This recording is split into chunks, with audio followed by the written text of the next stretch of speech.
My name is Mitchell Warntjes, and I will be telling you about Patricia Warntjes.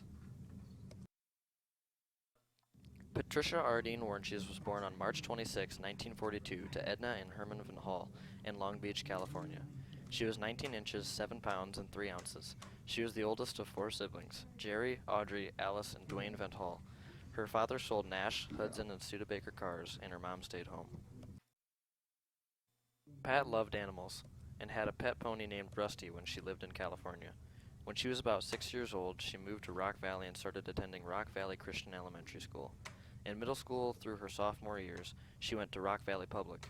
Her favorite classes were home ec and choir. She loved music also, and often listened to Elvis, the Beatles, and Johnny Cash. Pat went to Western Christian High School her junior and senior years of school. She had multiple jobs during high school. Her first one was at Otis Manufacturing, which at the time was a radio company. Soon after that, she was working as a telephone operator. One day, on a ride home, her car flipped into a ditch. When she reached the hospital, the doctor told her she had broken her pelvis, and that she'd never have children.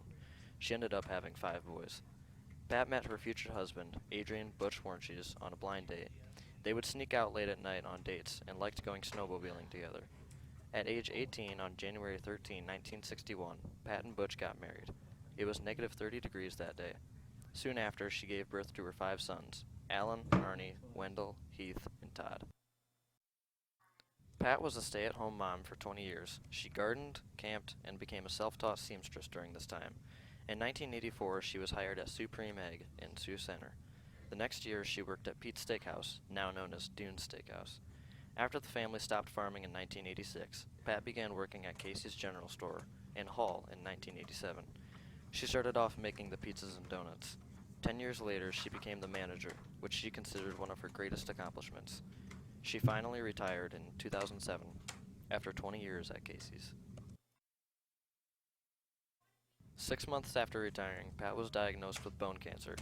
In short time, it went to her brain.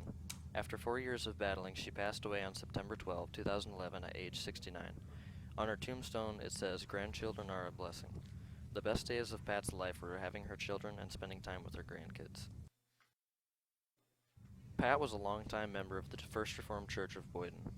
Her favorite verse was 1 Peter 4:8. Above all, love each other deeply, because love covers over a multitude of sins.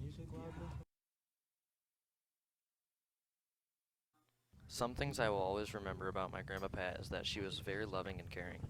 She has made so many special memories with me and my family over the years, and I am proud to call this wonderful person my grandma.